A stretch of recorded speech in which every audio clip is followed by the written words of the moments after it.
Alhamdulillahirabbil alamin wassalatu wassalamu ala asrofil anbiya'i wal mursalin wa ala alihi washabbihi ajmain. Amma ba'du. Bapak-bapak jamaah salat maghrib Masjid Al-Mujahidin Libo yang dirahmati Allah Subhanahu wa taala, yang pertama dan utama marilah kita panjatkan puji syukur kepada Allah Subhanahu wa taala yang mana pada malam hari ini kita masih mendapatkan nikmat-nikmatnya, baik nikmat iman, nikmat Islam maupun nikmat kesehatan, sehingga kita semua bisa berkumpul bersama-sama untuk melaksanakan sholat maghrib berjamaah di masjid yang kita cintai ini. Kemudian tak lupa sholawat dan salam pada junjungan kita Nabi besar Muhammad Sallallahu Alaihi Wasallam dengan ucapan Allahumma sholli ala Muhammad wa ala ali sayyidina Muhammad. Mudah-mudahan kita mendapatkan syafaat di yaumil akhir nantinya. Amin amin ya rabbal alamin. Bapak-bapak jamaah salat maghrib yang dirahmati Allah Subhanahu wa taala, sebagaimana undangan yang kami sampaikan beberapa hari yang lalu, kita mengadakan kajian bulanan dengan tema serba-serbi bulan Muharram yang insya Allah akan disampaikan oleh Bapak Ustadz Muhammad Ridho SPDI MAG, yang alhamdulillah beliau sudah ada bersama kita saat ini. Sekedar profil singkat beliau adalah alumni dari Sekolah Tinggi Darul Arafah Medan, kemudian pasca sarjana Winsu Medan jurusan ilmu hadis, dan beliau sekarang bertugas sebagai imam di Masjid Syafi'i Kandis. Untuk tidak berpanjang mukadimah, mari kita mulai kajian bulanan kita ini dengan membacakan umul kitab. Bismillahirrahmanirrahim. Alhamdulillahirabbil alamin. Arrahmanirrahim. Maliki yaumiddin. Iyyaka na'budu wa iyyaka nasta'in. Ihdinas siratal mustaqim. Siratal ladzina an'amta 'alaihim ghairil maghdubi 'alaihim waladdallin. Amin. Selanjutnya kepada Pak Ustaz, waktu dan tempat kami silakan.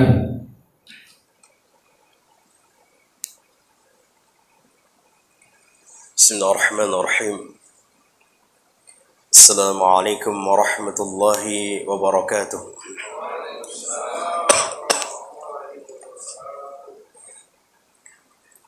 Innal hamdalillah nahmaduhu wa nasta'inuhu wa nastaghfiruh wa na'udzu billahi min shururi anfusina wa sayyiati a'malina. من يهده الله فلا مضل له ومن يضلله فلا هادي له. أشهد أن لا إله إلا الله وحده لا شريك له وأشهد أن محمدا عبده ورسوله وحبيبه وخليله ولا نبي ولا رسول بعده. يا أيها الذين آمنوا اتقوا الله حق تقاته ولا تموتن إلا وأنتم مسلمون. يا أيها الناس اتقوا ربكم الذي خلقكم من نفس واحدة وخلق منها زوجها وبث منهما رجالا كثيرا ونساء واتقوا الله الذي تساءلون به والأرحام إن الله كان عليكم رقيبا.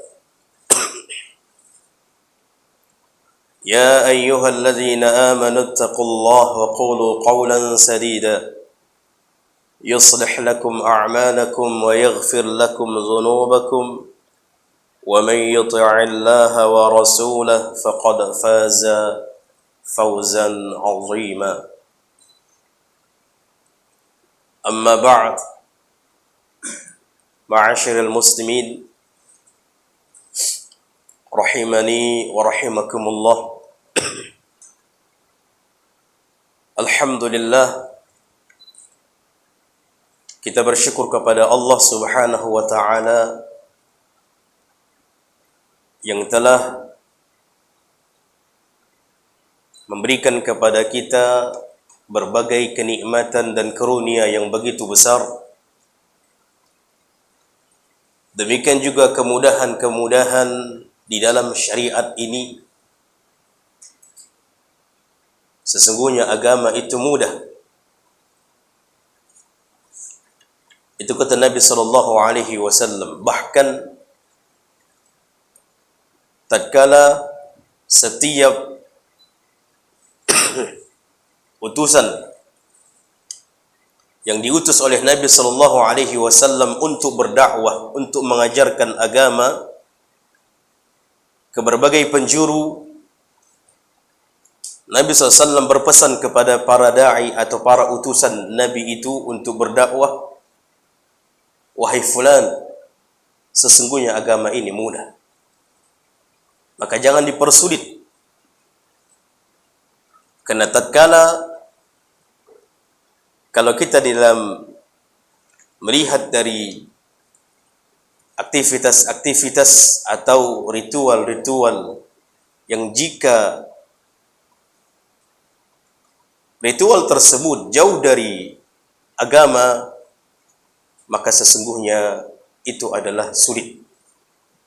Namun kalau seandainya sesuai dengan apa yang diajarkan oleh Rasul kita sallallahu alaihi wasallam, maka sesungguhnya agama itu adalah ringan. Ahibati fillah rahimani wa rahimakumullah. Terlebih lagi kita bersyukur kepada Allah karena Allah juga mudahkan kita untuk duduk di majelis ilmu, untuk mempelajari agama yang Allah telah turunkan ini, yang kita sama-sama mengetahui talabul ilmi faridatun ala kulli muslim. Menuntut ilmu agama itu adalah hukumnya wajib. Selagi kita muslim dan muslimah, wajib. Apapun pekerjaan kita, apapun skill kita dalam menuntut ilmu agama, wajib.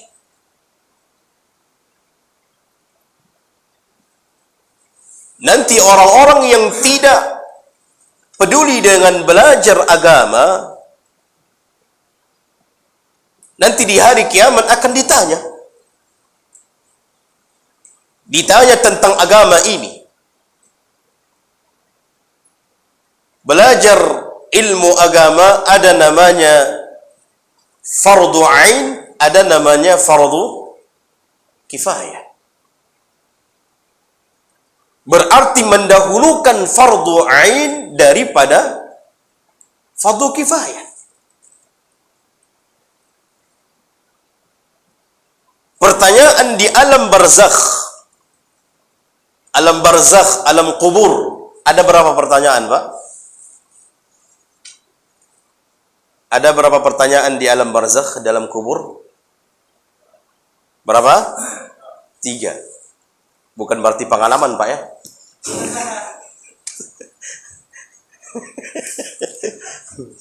Bukan berarti sudah mengalami, tidak. Dari mana kita mengetahui itu? Dari penjelasan Nabi SAW. Seluruh pertanyaan yang 3 ini adalah fardu ain. Man rabbuka? Ma dinuka? Marrajul allazi bu'atsa fikum, siapa seseorang yang diutus di tengah-tengah kalian, atau man nabiyuka. Ini semua wajib fardu ain. Dan jawabannya tidak menghafal. Jawabannya tidak bisa menghafal. Gampang itu, Ustaz. Pertanyaan cuma 3, gampang. Nah, bagaimana bisa kita menjawab pertanyaan mungkar dan nakir yang disebut dengan fitnah kubur? Apakah hanya mengetahui saja? Lah, tak cukup. dia harus mengetahui dan mengamalkan. Dia harus belajar. Ketika ditanya, ma dinuka, apa agamamu? Kalau hanya status atau di KTP saja Islam, takkan bisa menjawab. Takkan bisa. Kalau tidak dia belajar agama dan mengamalkan agama, itu yang akan bisa menjawab.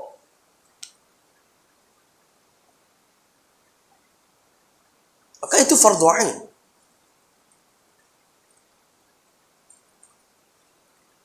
Makanya kalau nanti ditanya di yaumul qiyamah, ketika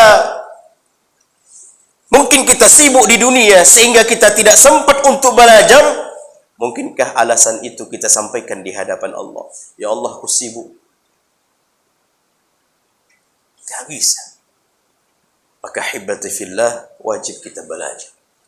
Apalagi saya lihat sini buku-buku banyak, subhanallah. Zuhur sebelum asar atau 15 menit atau 10 menit baca. Bahkan ada di antara ulama, kalau ada satu hari tidak bertambah ilmuku, wajib aku disolatkan. Berarti setiap hari harus belajar, harus bertambah ilmu. Nabi SAW setiap ba'da subuh membaca sebuah doa, Allahumma inni as'aluka ilman nafi'ah wa rizqan thayyibah. Ba'da subuh setiap hari, ya Allah, berikan aku ilmu yang bermanfaat. Kata para ulama, kenapa Nabi senantiasa setiap hari membaca doa ini setelah ba'da subuh? Setelah subuh, ini menunjukkan setiap hari harus belajar. Setiap hari harus belajar.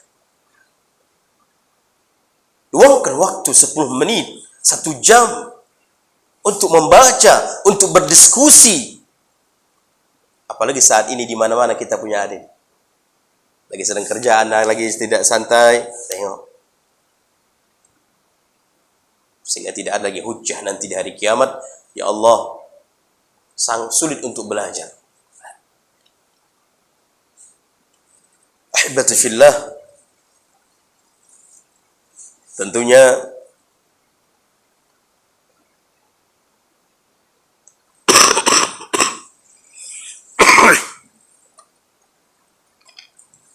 ini mohon maaf ini jemaah, agak batuk ini.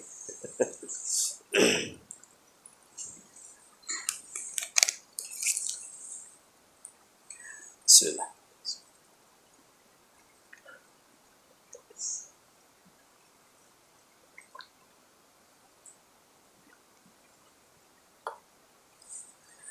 Ahibati fillah, ana teringat dengan perkataan para ulama. Hal yastawi alladhina ya'lamuna wal ladzina la ya'lamun. Firman Allah, apakah sama orang yang belajar dengan orang yang tidak belajar? Sama enggak itu jemaah? Kata para ulama, dalam segi minum saja pun bisa diketahui seseorang itu belajar atau tidak. Kalau orang yang tidak belajar minum dengan tangan kiri, apa hukumnya? Haram. Sudahlah dia minum dengan tangan kiri, minum tanpa mengucapkan bismillah, 2 kesalahan, 2 perkara haram yang dia lakukan. Bisa saja dengan 2 penyebab itu bisa dia diazab, disiksa. Berapa lama dia minum di dunia tanpa mengucapkan bismillah? Berapa lama dia minum di dunia dengan tangan kiri? Berapa lama? Kenapa? Karena tidak belajar. Apalagi dia, kalau dia belajar sunnahnya, dia menghirupnya dengan 3 kali. Itu sunnahnya, Nabi SAW menghirup seperti itu. Subhanallah, dari segi minum saja bisa seseorang itu berdosa dan bisa seseorang itu berpahala. Baik, alhamdulillah, ini nikmat Allah yang luar biasa yang Allah mudahkan bagi kita. Para jemaah rahimani wa rahimakumullah, pembahasan kita pada malam ini permintaan dari Al-Akh atau Abang Wahyu, membahas tentang seputar bulan Muharram. Kita sudah masuk Muharram atau belum ini, Pak? Sudah. Berapa Muharram ini?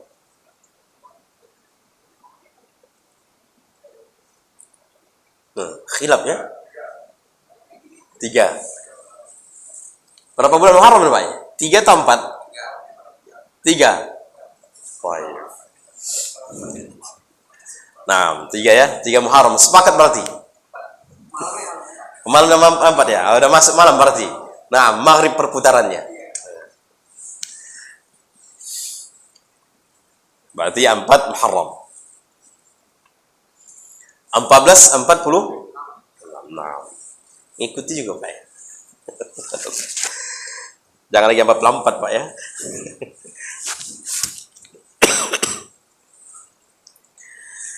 Allah Subhanahu wa ta'ala menjelaskan di dalam Al-Quran tentang seputar bulan.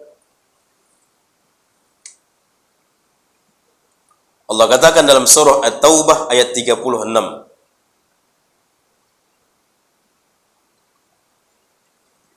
Inna iddatash syuhur 'inda Allah 12 syahra fi kitabillah.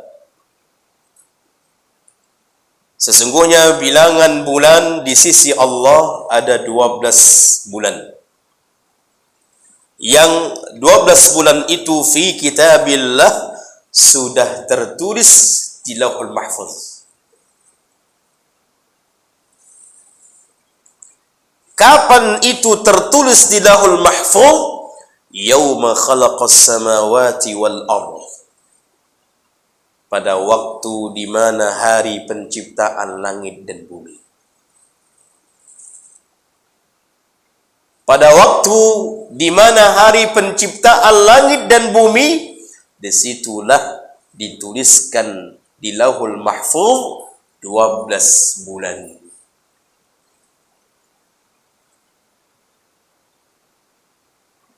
Bulan yang mana ditulis di Lauhul Mahfuz? Januari, Februari? Tidak. Bukan itu yang tertulis.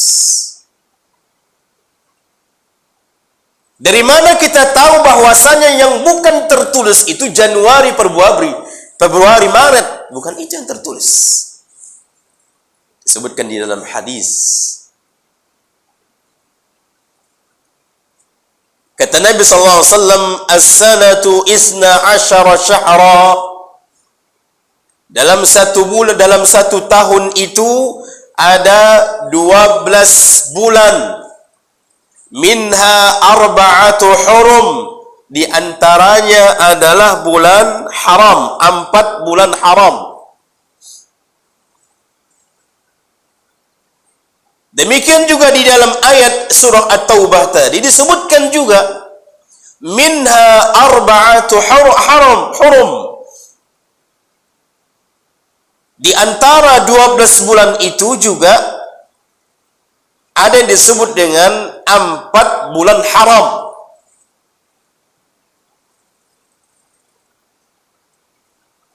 Bulan apa saja yang 4 bulan disebut dengan 4 bulan haram? Disebutkan dalam hadis Al-Bukhari, Zulqa'dah salasun mutawaliyatun, ada 3 bulan yang berturut-turut. Zulqa'dah, Zulhijjah, wal Muharram. Dan ada satu antara Jumadil Akhir atau Jumadil Tsani dengan Sya'ban. Itulah bulan Rajab. Dijelaskan oleh Nabi bilangan atau nama di antara nama bulan yang disebut dengan 4 haram, Zulqa'dah, Zulhijjah, Muharram, Rajab. Berarti Inilah nama-nama bulan.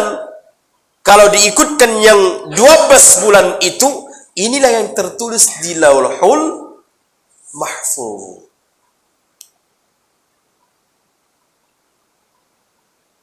Bukan bulan-bulan yang disebut dengan bulan Masehi.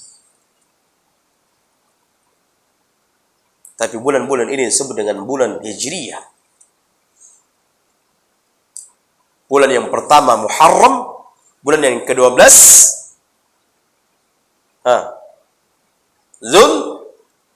Zulqa'dah. Iya, Pak? Zulhijjah.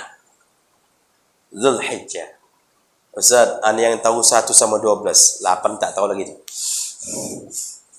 5, 7. Ahibati fillah, wajib kita menghafal 12 itu.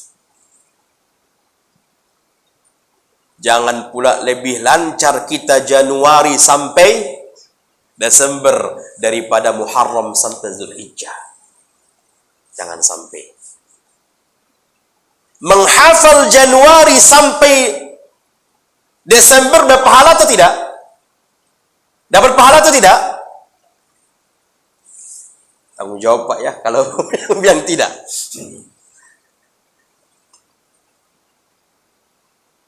Tapi kalau kita menghafal Muharram sampai Zulhijjah akan mendapatkan pahala besar. Namun terkadang subhanallah, sekarang yang lebih setiap acara apapun berhari-hari selalu yang dihidupkan Hijriyah atau Masehi? Masehi. Bahkan tanggal gaji kita Masehi atau Hijriyah? Tanggal gaji Masehi atau Hijriyah? Januari atau Desember atau Zulqa'dah Muharram? Tanggal 1 apa, Pak?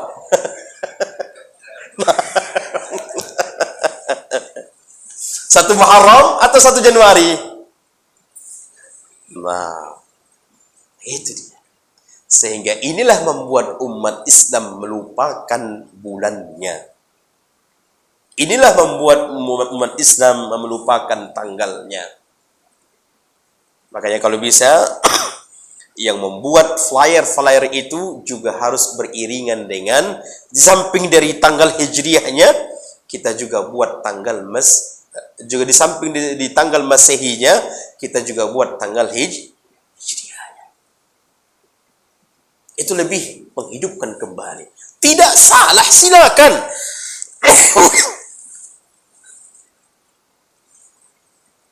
Kenapa? Karena itu yang dianggap oleh Allah. Itu yang ada tertulis di Lauhul Mahfuz.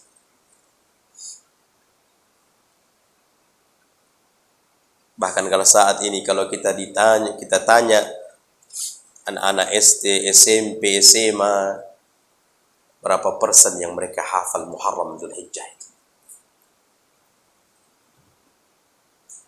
Berapa persen? Baik.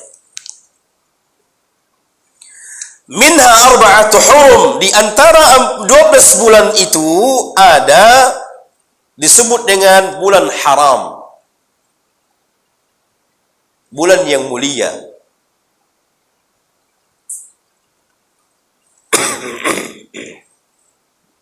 Sehingga pesan Allah di dalam ayat ini, dalam surah At-Taubah ini, di ayat yang ke-36-nya, apa pesan Allah setelah membicarakan, setelah menjelaskan tentang 12 bulan itu?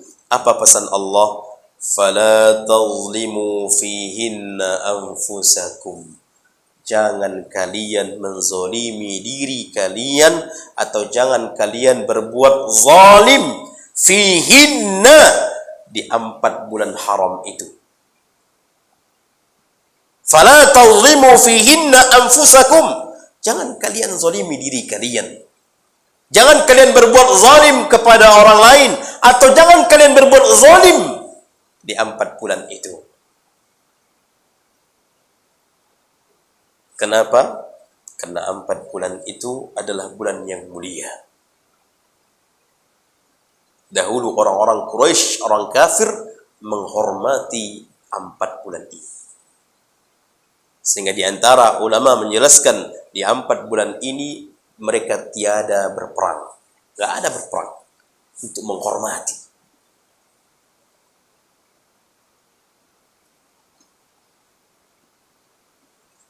Berarti boleh kita selain 4 bulan ini melakukan kezaliman? Tetap tidak. Namun tatkala kita melakukan kezaliman di 4 bulan ini, dosanya berlipat ganda. Dosanya berlipat ganda. Apakah hanya sebatas dosa saja? Pahala atau bagaimana? Kebaikan bagaimana? Disebutkan dalam tafsir Al-Imam Al-Qurtubi, juga pahala berlipat ganda. Ini kita duduk di sini, belajar di sini, pas kebetulan bulan haram. Kalau kita duduk di sini di bulan-bulan lain selain bulan 4 ini, pahalanya berbeda. Pahala yang kita peroleh berbeda. Dilipat gandakan pahala kita tatkala melakukan kebaikan di 4 bulan haram ini. Makanya subhanallah, disebutkan oleh Abu Utsman An-Nahdi, seorang kibar tabi'in, seorang kibar ulama tabi'in, berguru dengan para sahabat, sehingga beliau mengatakan para sahabat menghormati, memuliakan yang 4 ini.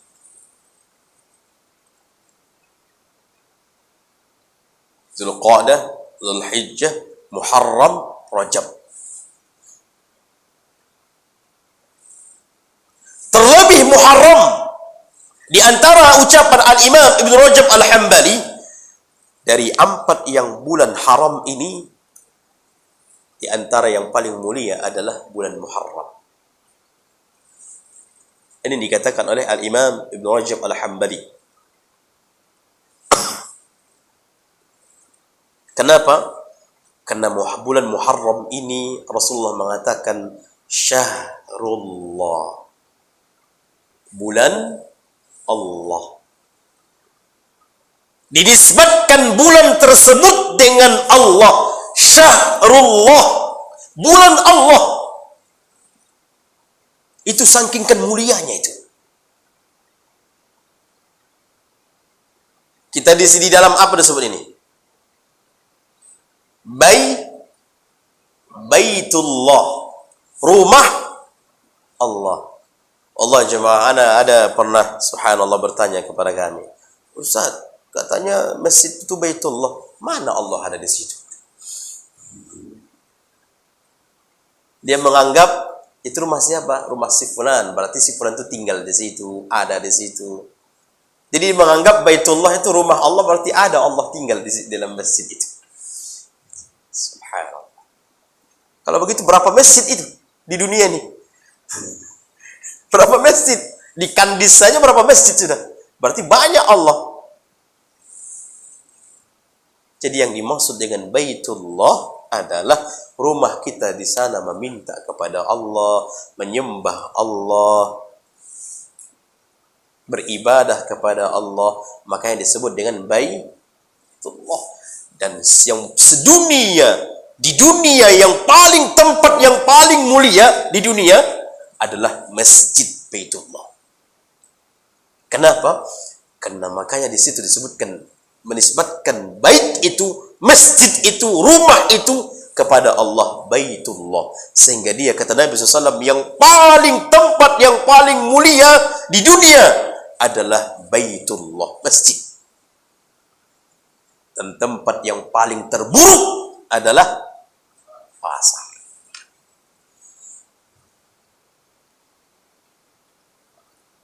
Kenapa? Apa yang tidak ada di pasar itu jemaah? Apa yang tidak ada di pajak? Makanya jemaah, janganlah sering-sering membawa keluarga ke pajak saja, ke mall saja. Tapi untuk majelis ilmu tak dibawa. Janganlah sesekali kita bawa ke tempat yang paling mulia. Ada terkadang hanya menjadikan tempat masjid itu tempat rekreasi saja. Kayak misalnya Masjid Pasir Pangeran itu. Nah, banyak orang di situ berkunjung, Pak.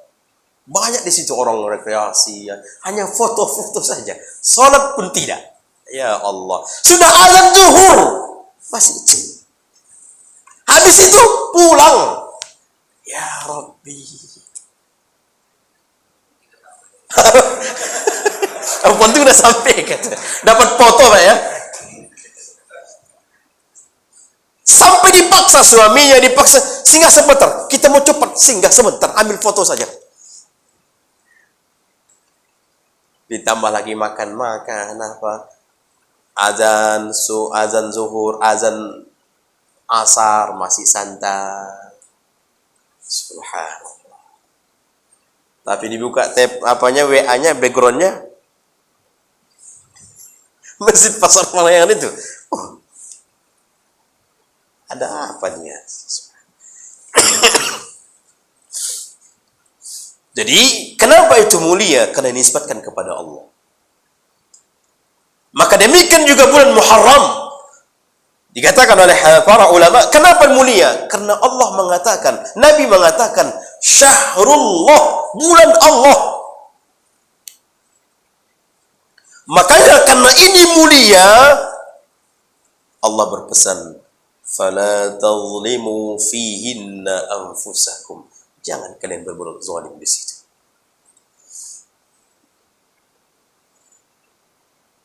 Makanya para ulama dahulu di 4 bulan ini mereka berhati-hati melakukan dosa. Karena berlipat ganda. Berlipat gandanya 2 lipat ganda. Lah, bisa saja puluhan kali lipat ganda itu. Puluhan. Bisa saja 100. Sebagaimana kebaikan, 1 kebaikan dilipat gandakan 10, bisa 100, bisa Allahu a'lam berapa. Demikian juga dosa. Demikian juga berdosa. Dosa dilipat gandakan.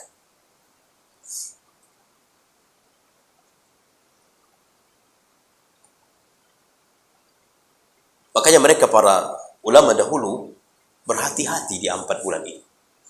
Berhati-hati dalam berbicara. Jangan sampai pembicaraan itu menzolimi orang lain. Kalaupun tidak menzolimi orang lain, menzolimi diri sendiri. Apa maksud ucapan zalim itu, Ustaz? Arti zalim itu, Bapak, ahibati fillah, meletakkan sesuatu yang bukan tempatnya, itu zalim. Tapi kalau meletakkan sesuatu sesuai dengan tempatnya, apa lawan dari zalim? Adil. Adil itu meletakkan sesuatu dengan tempatnya, itu adil. Jadi adil itu tidak harus sama. Dalam warisan, laki-laki dengan perempuan berbeda nggak? Beda. Bukan harus sama. Adil, Ustaz, harus laki-laki dengan perempuan sama. Padahal dari segi resiko menerima warisan itu laki-laki dengan perempuan berbeda. Kalau perempuan begitu mendapatkan warisan untuk dirinya sendiri. Bapak pun tak boleh nih. Kalau ada istri dapat warisan, jangan macam-macam. Ini punya istri nih. Kecuali izin dari istri. Tapi kalau laki-laki mendapatkan warisan cukup diri sendiri, ada tanggungannya banyak. Di situ ada keluarganya, di situ ada banyak tanggungannya. Apalagi istrinya 4. Mati berarti adilnya itu tidak harus sama. Jadi meletakkan sesuatu sesuai dengan tempatnya, itulah adil. Namun kalau meletakkan sesuatu tidak sesuai dengan tempatnya, berarti zalim. Berbicara, jangan sampai menzalimi orang lain. bahkan terkadang menzalimi diri sendiri. Hati-hati dengan bulan haram, Muharram ini. Berkomentar di dunia maya, dilipat gandakan tulisan komentar itu, dosa.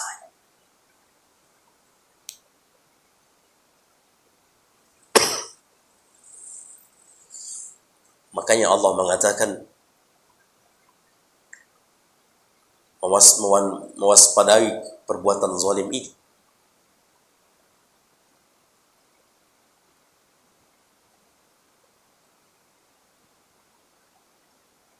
Inni haramtu zulma ala nafsi, kata Allah. Sesungguhnya aku mengharamkan kezaliman atas diriku.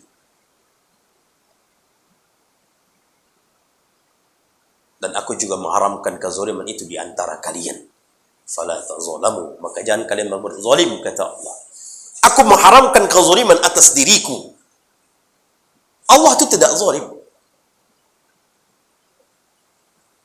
Allah itu tidak zalim, tidak berbuat zalim kepada hamba-hambanya, tidak. Kenapa?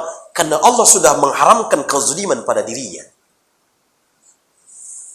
Maka aku juga mengharamkan kezaliman di antara kalian, kata Allah. Fala tazalamu, maka jangan kalian berbuat kezaliman. Jangan kalian saling berbuat zalim. Untuk Allah, diri Allah sendiri, Allah haramkan zalim pada dirinya. Bagaimana dengan kita? Makanya seluruh apapun keputusan Allah, tidak ada yang menghasilkan kezaliman, tidak. Semua yang menghasilkan keadilan. Tak ada yang menghasilkan kezaliman, karena Allah haramkan pada dirinya sendiri kezaliman. Berapa banyak di antara hamba-hamba yang mengucapkan Ya Rabbi, yang mengatakan Allah itu zalim. Na'udzubillah. Karena mungkin banyak cobaan, banyak ujian kepadanya, dia mengatakan Allah itu zalim kepada aku.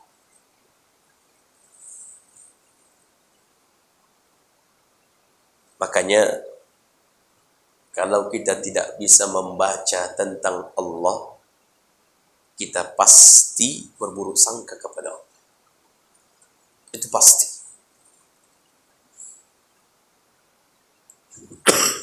Kenapa kita berburuk sangka kepada Allah? Karena kita tidak bisa membaca tentang Allah.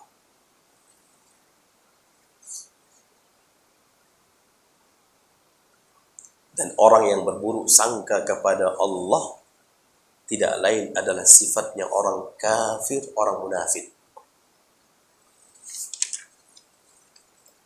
Allah sebutkan di dalam surah Al-Fath ayat 6.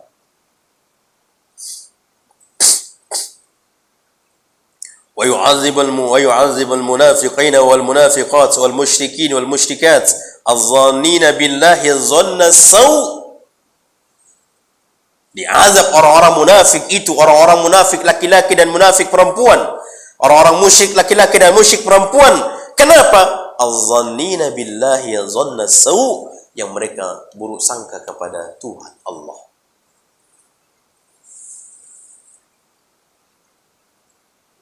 Wallahi jamaah, kita harus tamkan di dalam diri kita, Allah itu adil. Gak mungkin Allah zalim kepada hambanya, gak mungkin. Tanamkan pada diri, mustahil Allah zalim kepada diriku, kepada hambanya, mustahil. Tapi Ustaz, bertubi-tubi cobaan itu kepada aku.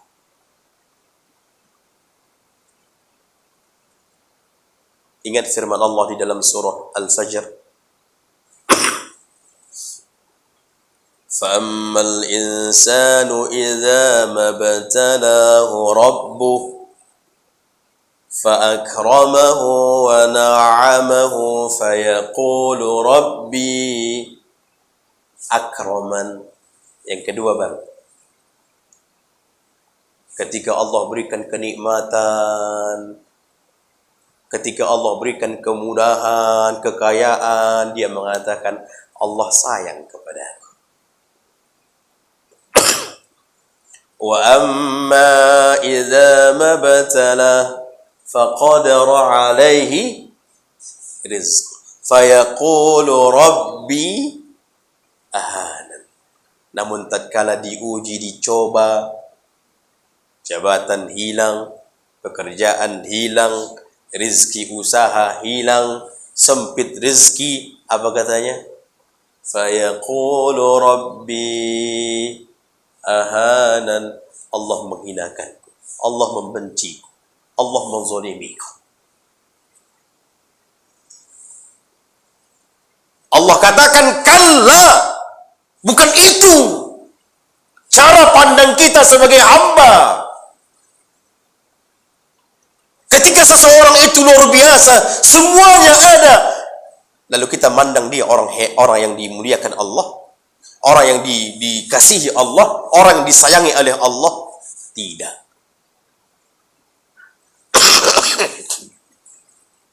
Bukan itu caranya.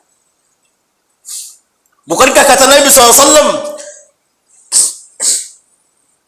Inna Allah yu'til mal.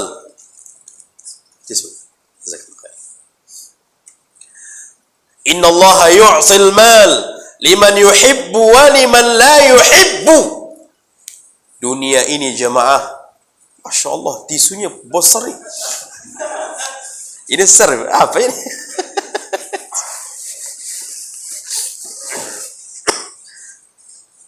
Bisa satu untuk apa nih ya?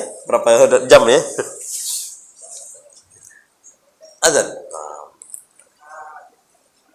Kita lanjut habis isya. Gimana? Azan dulu atau sholat dulu? Nah, habis azan berarti 10 menit lagi kan, Bang? Fadal, man muadzin? Siapa azan? Alhamdulillah rabbil alamin wassalatu wassalamu ala asyrafil anbiya'i wal mursalin wa ala alihi wa ashabihi ajma'in. Ahibbati fillah. Setiap muslim atau mukmin harus menekankan pada dirinya,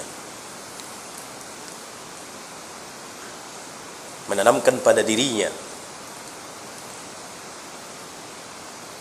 dan kita yakin atas ucapan Allah, sungguh aku haramkan kezaliman pada diriku. Berarti kita yakin bahwasanya Allah tidak berbuat zalim kepada hamba-hambanya. Jangan kita memandang tatkala banyak masalah kepada kita, lalu kita mengatakan Allah itu tidak sayang kepada kita. Nah, terkadang dengan banyaknya masalah, itu bukti Allah sayang sama kita. Itu bukti Allah sayang sama kita. Makanya Rasulullah SAW mengatakan, Inna Allah idza ahabba qauman ibtalahu. Kata Nabi SAW, apabila Allah mencintai seorang kaum, seorang hamba, maka Allah akan mengujinya. Terkadang dengan ujian itu bisa menghapuskan dosa-dosa dia. Terkadang dengan ujian itu bisa Allah mensucikan dirinya. Maka jangan pernah berburuk sangka kepada Allah. Taib. Ahibbati fillah rahimani wa rahimakumullah. Maka ini pesan Allah. Hendaknya kita jaga di bulan Muharram ini dari perbuatan-perbuatan keji dan mungkar.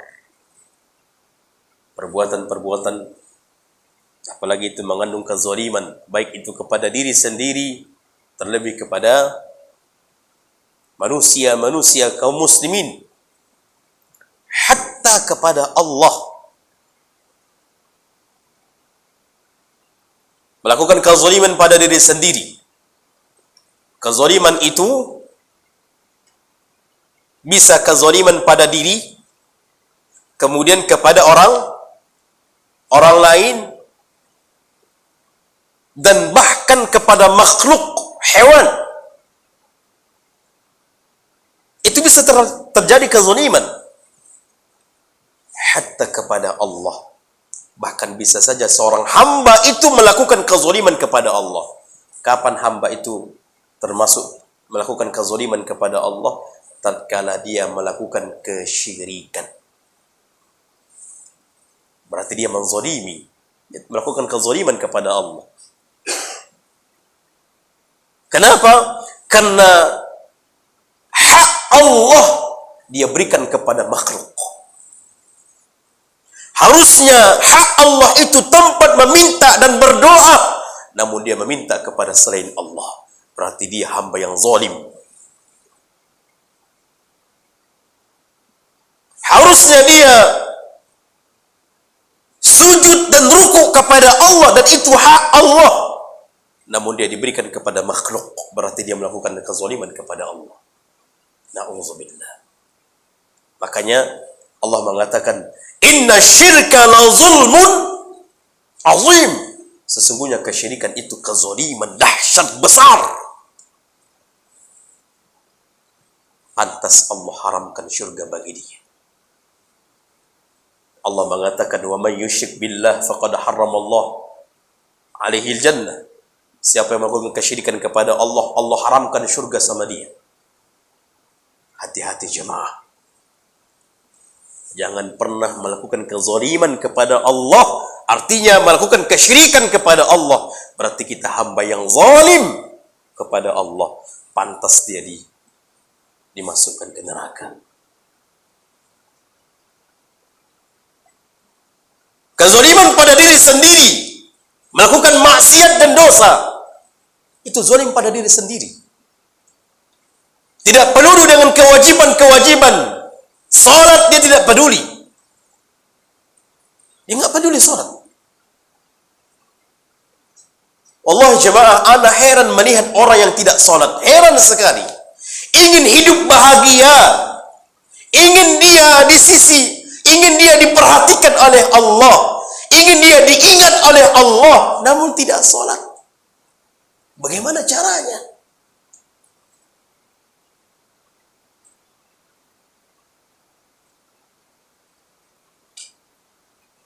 Ingin diingat oleh Allah,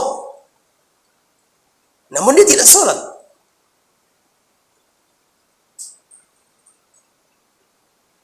Makanya Allah mengatakan, fadhkuruni azkurkum. Ingat kalianlah aku, maka aku akan mengingat kalian.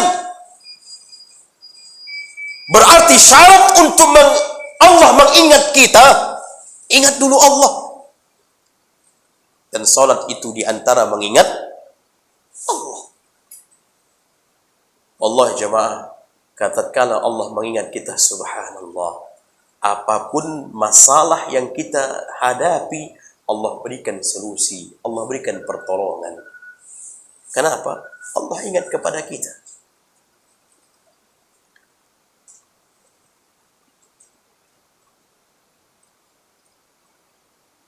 Ingin bahagia tapi tidak salat, mustahil. Nabi SAW dia mengatakan, dijadikan salat itu qurratu a'yun.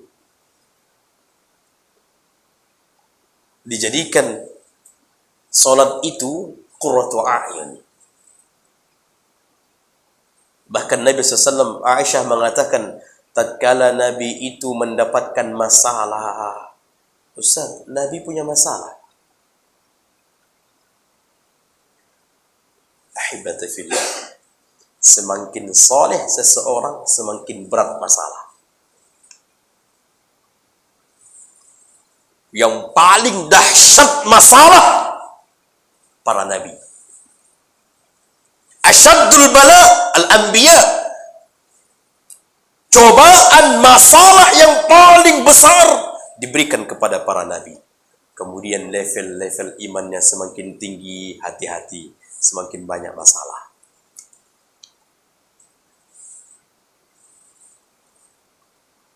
Gak ada orang itu tanpa masalah. Gak ada. Nabi punya masalah, naam. Tatkala Nabi ada masalah, datang kepada Allah, salat beliau, minta bantuan kepada Allah, minta pertolongan kepada Allah. Ketika hatinya lagi gelisah, datang di dalam solatnya untuk menjadikan hati itu bahagia. Wasta'inu bis-sabri was-salat.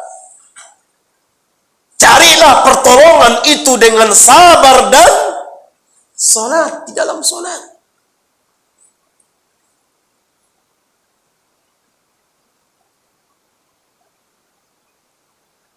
Angkat permasalahan itu di hadapan Allah di dalam sujud kita. Angkat permasalahan itu di hadapan Allah di dalam doa-doa kita. Angkat. Ya Allah, udah 20 tahun mencari jodoh tak dapat juga ya Allah. Angkat tuh. Ini umpama. Ya Allah, sudah sekian, malah dalam pekerjaan ada masalah, angkat tuh di hadapan Allah.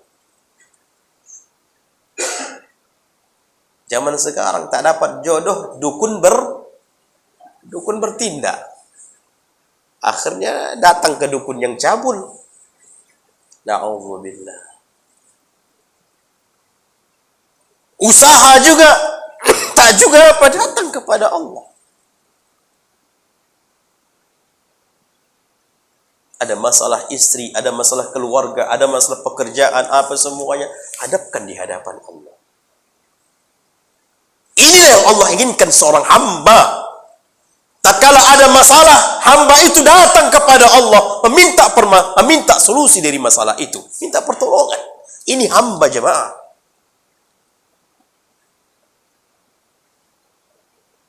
Hamba itu tak kala senang dan susah datang kepada Allah. Terlebih di bulan Muharram ini, benar-benar menjadikan hamba kita ini jadi hamba Allah. Baik, ahibati fillah, kita tahu karena keburukan-keburukan, dosa-dosa dilipat gandakan, kezaliman-kezaliman dilipat gandakan di bulan 4 haram, di antaranya bulan Muharram yang kita saat ini berada di dalamnya. Demikian juga kebaikan-kebaikan akan dilipat gandakan pahala. Berarti hidupkan hari-hari dengan kebaikan di bulan Muharram ini. Hidupkan hari-hari dengan amal saleh di bulan Muharram ini. Apakah ada amalan-amalan khusus? Allahu a'lam, tidak ada penjelasan para ulama. Apakah ada doa-doa khusus? Allahu a'lam, tidak ada penjelasan para ulama, kecuali kebiasaan biasa saja. Baca Quran, amalan biasa. Kalau puasa, na'am. Puasa terlebih ada namanya puasa Ashura, di 10 Muharram.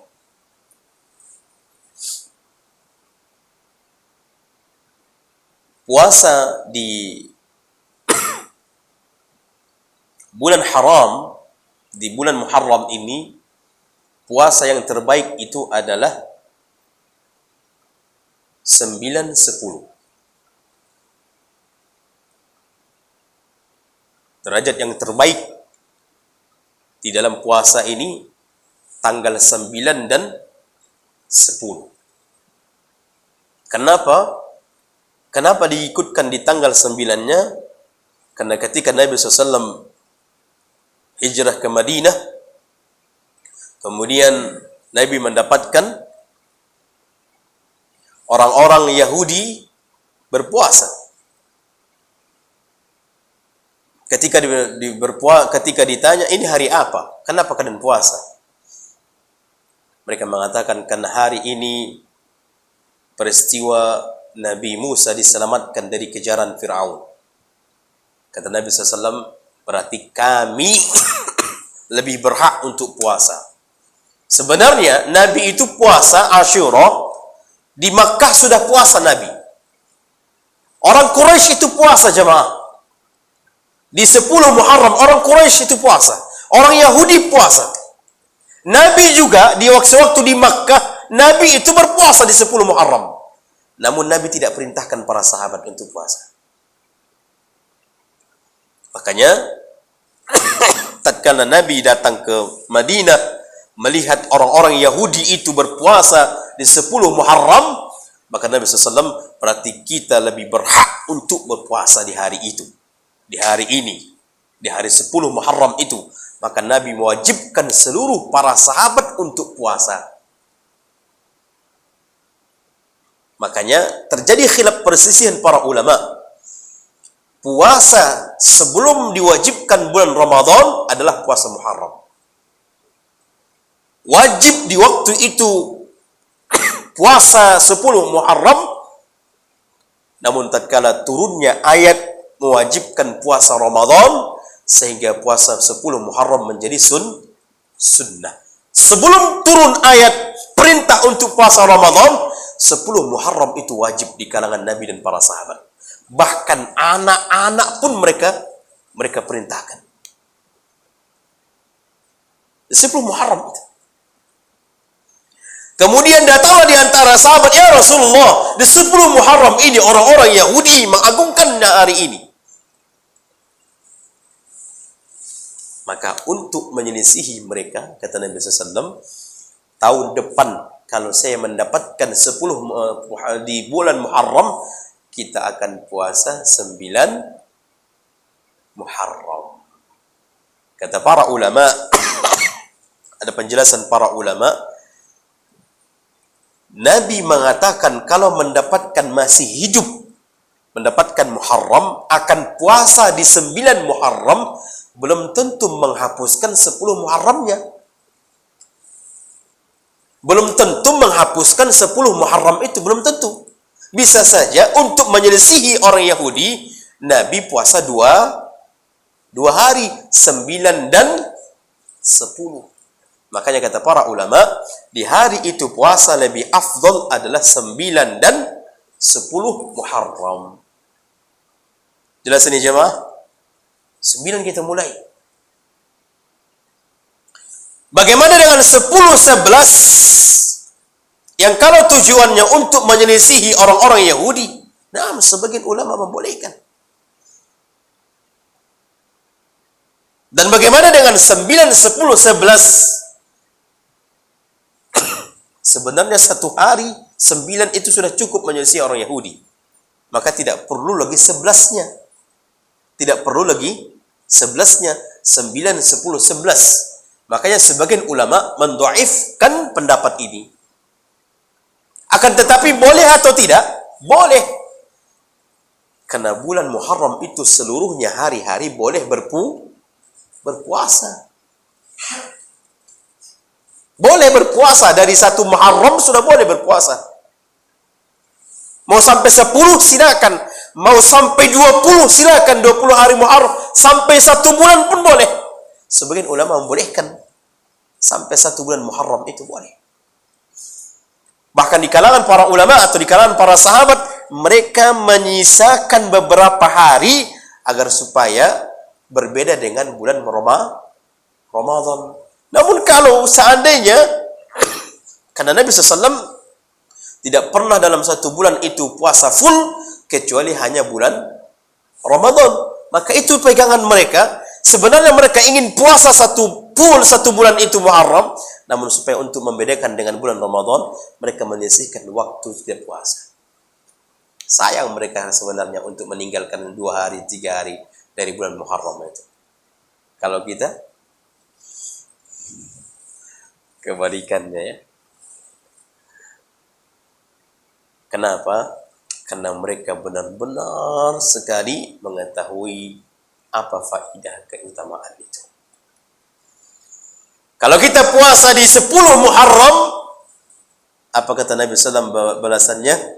Dihapuskan dosa 1 tahun yang lalu. Yukaffirus sanah al-madiyah. Allah menghapuskan dosa 1 tahun yang lalu. Berbeda dengan Dzulhijjah kemarin. Di tanggal berapa? 9 Dzulhijjah. siapa yang berpuasa di tanggal di hari itu, Allah hapuskan dosanya 1 tahun yang lalu dan akan datang. Berarti kita sudah 1 tahun ini dari bulan Hijrah kemarin. Belum, berarti bebas berdosa, Ustaz. Ini na'udzubillah. Udah ada jaminan dosa diampuni, Ustaz, 1 tahun akan datang. Na'udzubillah. Ada orang terkadang seperti itu, jemaah.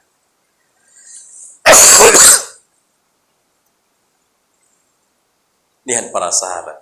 Abu Bakar sudah dijamin masuk surga, padahal masih hidup. Apakah dia berleha-leha dalam kewajiban, tidak sholat, tidak puasa? Justru mereka lebih bersungguh-sungguh lagi. Padahal jaminan keselamatan surga udah ada rekomendasinya. Padahal masih hidup. Baik.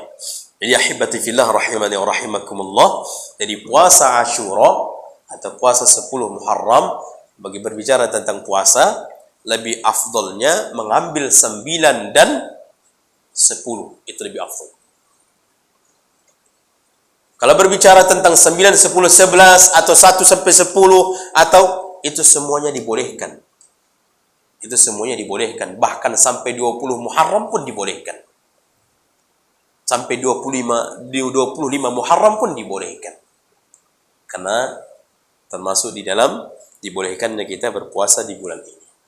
Adapun doa-doa tertentu butuh dalil. Butuh penjelasan dari Nabi SAW apa doa-doa Nabi atau tertentu dalam hal itu. Ahibati fillah, di dalam juga ini terakhir ya. Kita sama-sama kita ketahui tadi bahwasanya 10 Muharram itu peristiwa diselamatkannya Nabi Musa dalam pengejaran Fir'aun. Allah selamatkan Nabi Musa. Dan di 10 Muharram itu juga terbunuhnya Husain di Karbala, di Irak. Makanya orang-orang Syiah Rafidhah di 10 Muharram itu apa yang mereka lakukan? Itu mereka lakukan.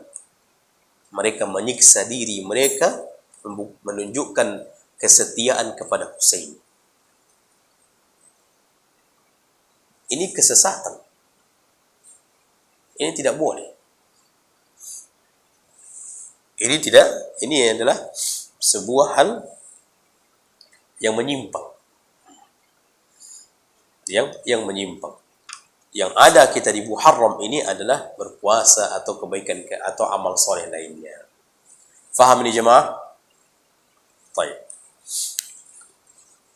Kami rasa sampai sini kita cukupkan. Sebelum kita tutup, ada kira-kira pertanyaan jemaah?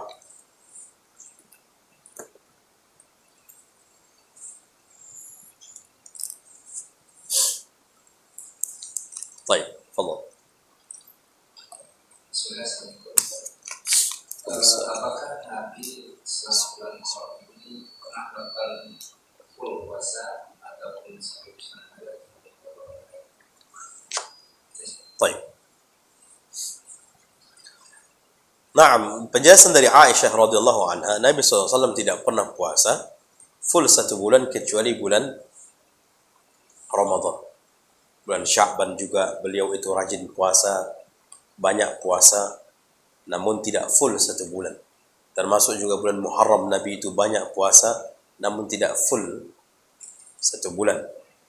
Namun tidak disebutkan apakah hanya sebatas 28 atau 25, namun disebutkan adalah banyak berpuasa.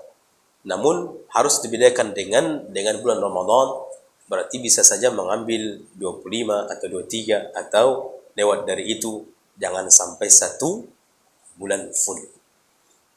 Kenapa? Karena tidak di sini banyak Nabi SAW berpuasa di bulan itu. Bulan Sya'ban, Muharram, demikian juga di bulan-bulan di mana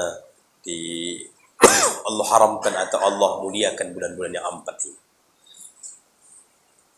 Nah, fadhal. Siapa lagi ada pertanyaan?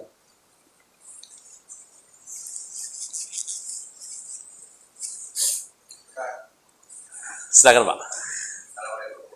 Waalaikumsalam. Kayak dari suara semangat, Pak. Tak perlu pakai mic ya.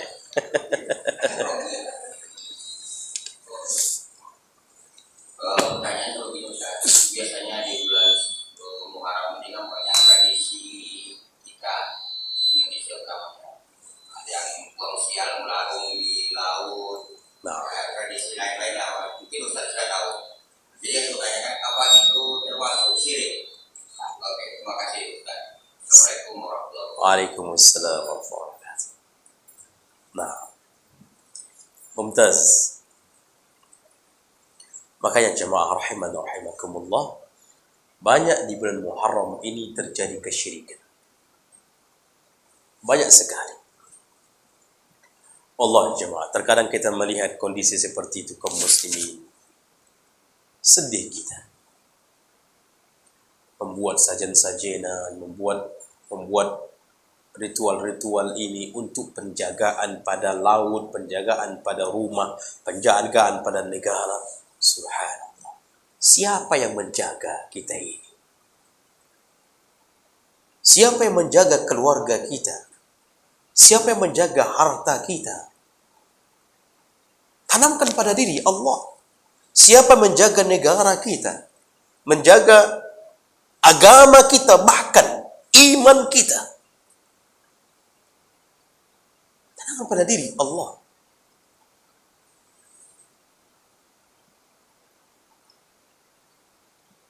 Makanya na'udzubillah. Itu semua adalah subhanallah. Makanya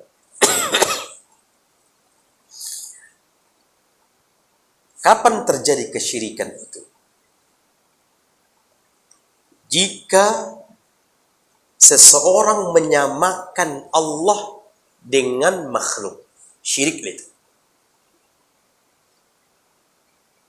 Menyamakan derajat atau menyamakan Allah dengan makhluk, maka syirik.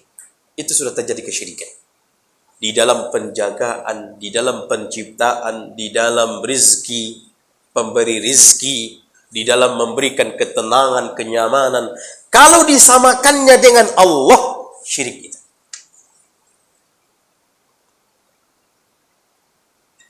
Contoh,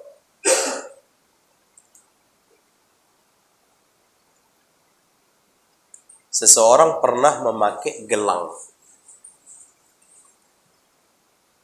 yang tujuannya untuk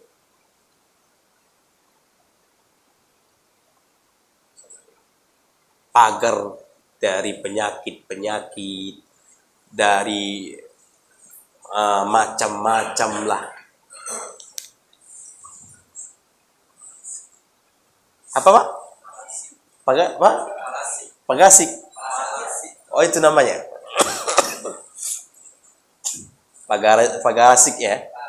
Panasik. Itu dia benar di seseorang bawa. Ketika Nabi SAW bertanya, "Mahazi?" Apa ini? Kata Nabi SAW. Orang itu menjawab, "Hazihi wahina." Ini yang bisa mencegah penyakit, ini bisa menjaga dari penyakit, dari sihir, dari macam gangguan-gangguan.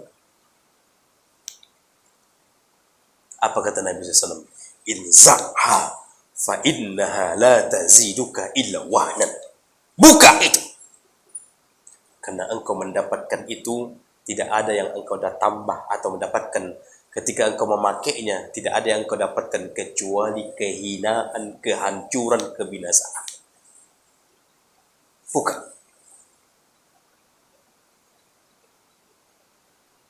Kita sekarang dari bayi, anak lahir, entah yang apa-apa dikalungkan di situ. Bahkan terkadang kita lihat penuh. Tangannya ada, tangan dua, kaki ada, perutnya ada, lehernya pun ada. Aina Allah? Mana Allah? Cukup doa. Makanya ada doa untuk bayi kan?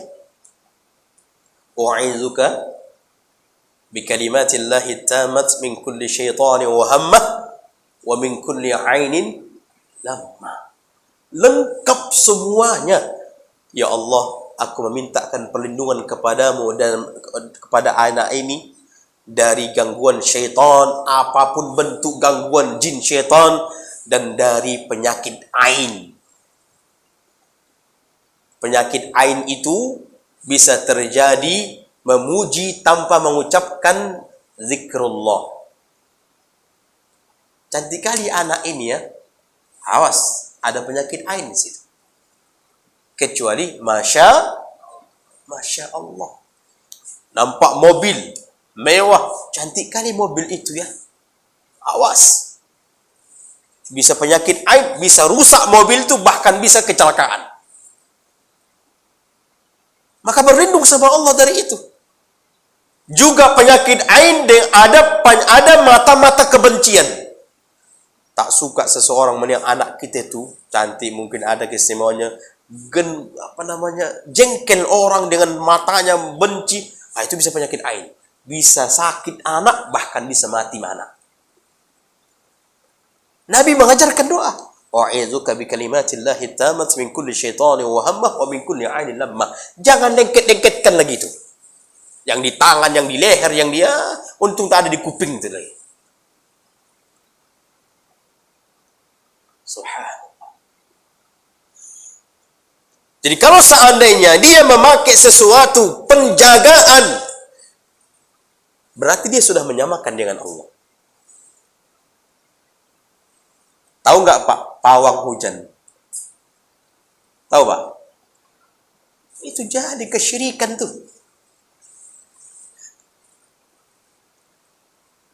Apa keistimewaan dia?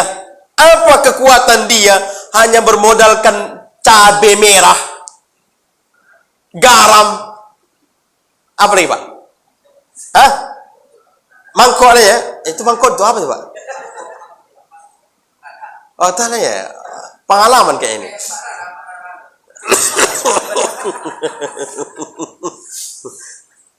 Untuk menahan hujan. Subhanallah.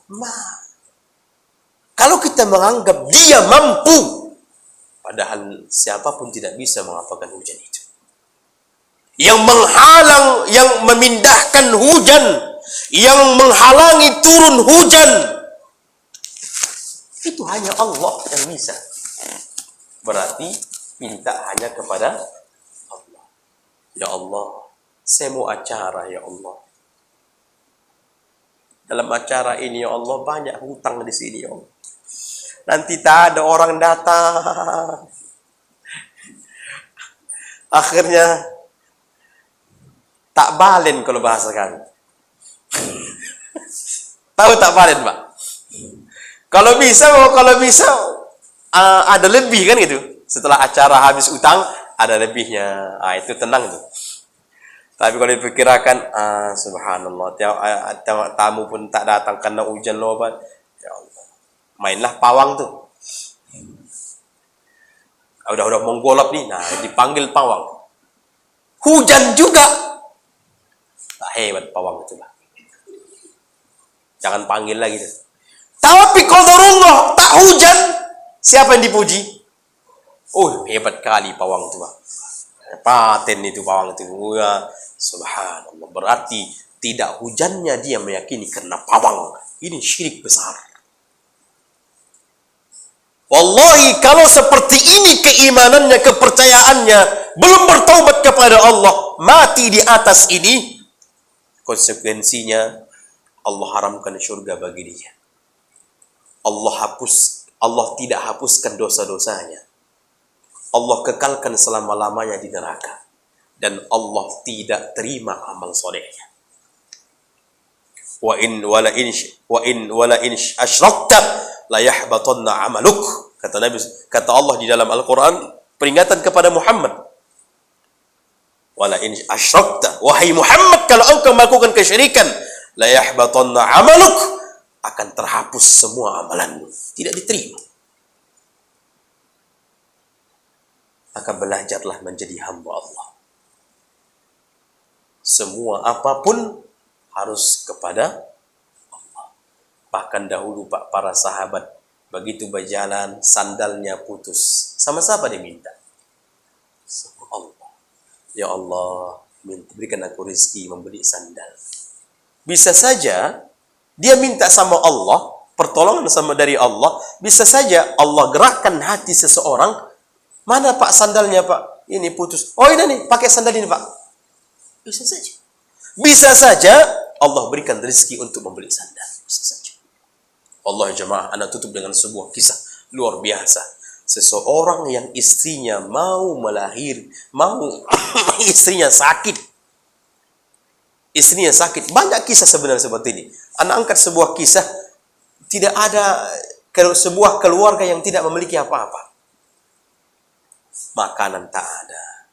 Diminum pun tak ada. Suami ini pulang. Kata istrinya, Mas, ada dapat makanan di luar. Tak dapat. Padahal sudah berjam-jam di luar mencari pekerjaan, mencari usaha. Gak ada. Begitu pulang, ada Mas. Gak ada. Bagaimana ini? Saya lapar, anak-anak kelaparan. Apakah kita diam begini saja menanti mati kelaparan? Mendengar itu kembali. Taibah. Saya juga doakan saya untuk kembali keluar untuk minta sama Allah. Benar-benar tidak ada. Begini orang keluar cari apa ini? Zaman dulu jemaah bukan kayak orang kayak gini. Gelap. Berjalan di gelap-gelap. Atau bagaimana nampaklah sebuah masjid. Masjid itu pun tak agak lampu, nggak seperti ini. Lampu-lampu namanya. Yang kalau dia dengan embus angin mati gitu. Jadi itulah dia. Jadi begitu. Maka dia ke masjid. Di dalam masjid dia sholat, dia tumpahkan tangisannya di dalam sholat itu. Allah jemaah. Di dalam sholat menumpahkan tangisan di dalam sholat itu nikmat luar biasa. Menumpahkan tangisan di dalam doa nikmat luar biasa. Dalam munajat nikmat luar biasa. Nabi itu sampai jenggotnya basah di dalam menangis. Bahkan tempat sujudnya basah dengan menangis. Jadi orang ini subhanallah menangis di dalam sholatnya, di dalam berdoanya menangis. Di malam itu, seorang raja tak enak tidur, tak bisa tidur. Di malam itu juga, tidak bisa tidur. Ini ada apa ini? Maka dia ingin keluar, ingin mencari ingin keluar dulu mencari-cari apa yang kok bisa seperti ini. Dia katakan sama kudanya, ya Allah berikan ini, apa tanda ini? Tak pernah saya alami, ini kok hati gelisah, ini hati kok ingin bersedekah saja. Ini kok bisa, tidak pernah saya alami seperti ini.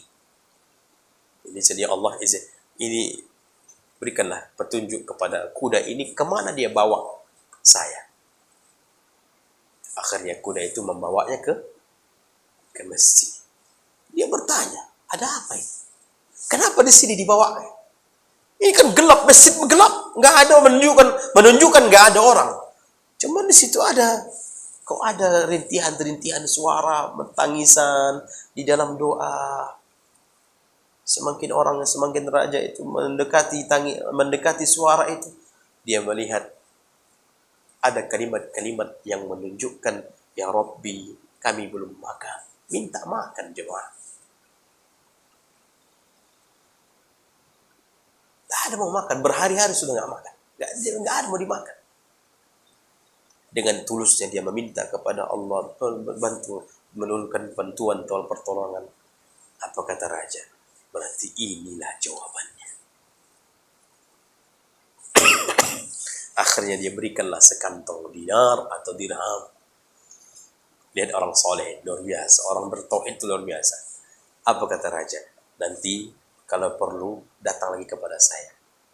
Apa jawabannya? Demi Allah, saya tidak akan pernah mendatangi Anda aku akan datang kepada Allah. Sungguh yang membawa Anda datang ke sini adalah Allah.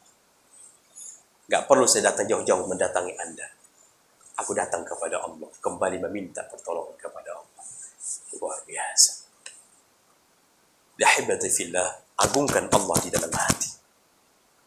Teruslah meminta, berdoa, apapun apa masalah, apapun masalah.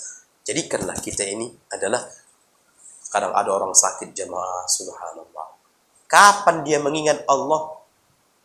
Sudah 5 rumah sakit baru ingat sama Allah. Datang ke Penang, datang ke Malaysia, berobat ini, berobat. Lupa sama Allah. Begitu sudah kata dokter, kami nggak bisa lagi. Baru datang dia sama Allah. Dia jadikan Allah nomor terakhir. Subhanallah. Jadikan Allah nomor 1. Ketika kita sakit, ya Allah, sembuhkan aku. Baru usaha. Mau makan obat, mau periksa ke dokter, silakan. Itu kalau hati yang penuh dengan Allah. Wallahi jemaah, anak heran melihat di yang terapi itu. Dengan apa mereka menterapi? Waktu sholat pun tidak peduli, bahkan sebelum subuh pun sudah sampai sebelum zuhur. Subhanallah. Mereka fokus kepada pengobatan seperti itu. Kenapa mereka tidak datang meminta? Yang menyembuhkan itu hanya Allah. Maka hibati fillah, isi dada ini dengan Allah. Bukan arti dengan Allah itu, bukan itu. Sikit-sikit kita manja dengan Allah. Ini tidak ada, minta sama Allah. Ada masalah, minta sama Allah. Ada program, minta sama Allah. Ada problem, ada minta sama Allah. Semuanya manjakan diri di hadapan Allah. Kalau hamba itu sering meminta kepada Allah, Allah suka atau benci? Allah semakin suka. Tapi kalau kita minta sama manusia, sekali dikasih. Bang, minjam kereta bang? Ya. Kedua kali kan? Bang, minjam kereta bang? Udah lain tuh. Ketiga kali kan? Udah dipakai anak tadi. Macam. Semakin banyak kita meminta sama manusia, semakin kesal, benci. Namun semakin banyak kita kepada Allah, maka Allah semakin sayang sama kita. Ini saja. Kalaupun ada terakhir. Kalau tidak ada, alhamdulillah. Baik. Kalau tidak ada, baik. Kita tutup. Ini saja yang benar datang dari Allah. Salah datang dari kami, kurang ilmu dan dari syaitan laknatullah. Kami menampun kepada Allah dan bermaaf kepada seluruh jemaah. Fadhal. Alhamdulillah, telah mendengarkan tausiah dari Ustaz. Kami dari mewakili Ustaz dari Badan Dakwah Islam atau PDI Masjid Al Mujahidin Ibu dan juga PDI PDPHR WK Rokan mengucapkan terima kasih jazakallahu khair Ustaz dan tim yang telah berkenan hadir untuk mengisi kajian bulanan yang spesial ya dengan bulan Muharram 1446 Hijriah. Semoga apa yang Ustaz sampaikan bermanfaat buat kita semua yang hadir di sini dan bisa kita amalkan dalam kehidupan kita sehari-hari dan bisa kita sebarkan atau beritahu kepada rekan-rekan kita yang mungkin malam hari ini tidak hadir. Kami mohon maaf kepada semuanya kalau ada kekurangan di sana sini dan juga kami mendoakan pada Ustaz dan juga jamaah yang lain nanti aman dan selamat sampai di rumah ya Ustaz ya. Mudah-mudahan kita semuanya selamat-selamat. Dan juga nanti kita ada sholat isya dan sholat sunat, nanti kita makan malam bersama ya di mesol. Demikian yang bisa kami sampaikan. Mohon maaf atas segala kekurangan. Kita tutup pertemuan kita ini dengan membaca doa penutup majelis. Subhanakallahumma wa bihamdika asyhadu an la ilaha illa anta astaghfiruka wa atubu ilaik. Wabillahi taufiq wal hidayah. Wassalamualaikum warahmatullahi wabarakatuh.